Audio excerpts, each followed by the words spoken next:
In my first video, we created and prepared for nail shaping. Today, we are continuing from where we stopped. We are heading straight to acrylic application. So we'll be focusing on proper product placement, bead control, and maintaining the shape while applying the acrylic product. So these are my items I'll be using. Now let's get started. The first thing I'm doing is applying the dehydrator. This helps remove any moisture and oil from the natural nails. Remember, this is a mannequin. Next, apply a primer. I'm applying it carefully, making sure it doesn't flood the surrounding skin. The next thing you'll be needing is your 100% Kolinsky brush with your acrylic powder.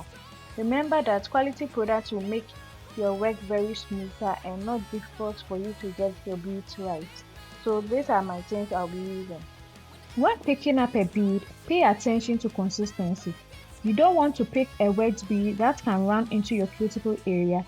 Neither do you want to pick a dry bead that is very difficult to work with. And remember, we have the free edge, the apex, and your cuticle area.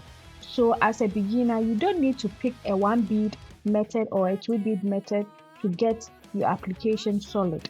You can pick small beads and build up to your cuticle area. Now let's do our first shape, which is almond. Remember, we are doing manageable beads so that we can control the product and create an even structure. Now pick up your small bead, wait for 1 to 2 seconds and gently press it onto the nails.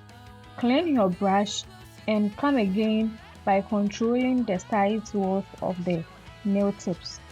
Tapping on the front line so that when you add another bead, it will just blend gently into it. And as it is moving towards the free edge, continue to guide the side line so that you don't flat or make it bulky at the end. We will continue to apply our small bead method and make sure we get a very clean structure.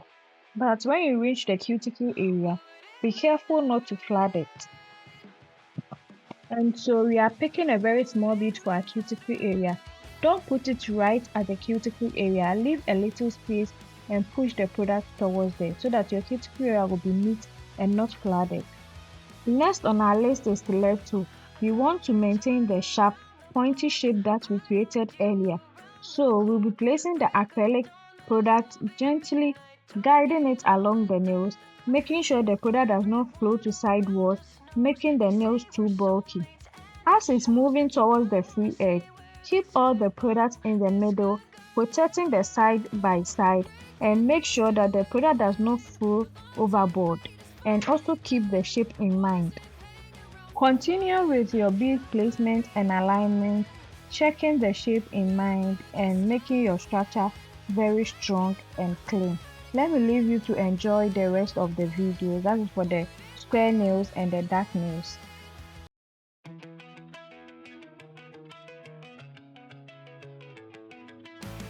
I did it all, I played pretend, I moved the mountains to be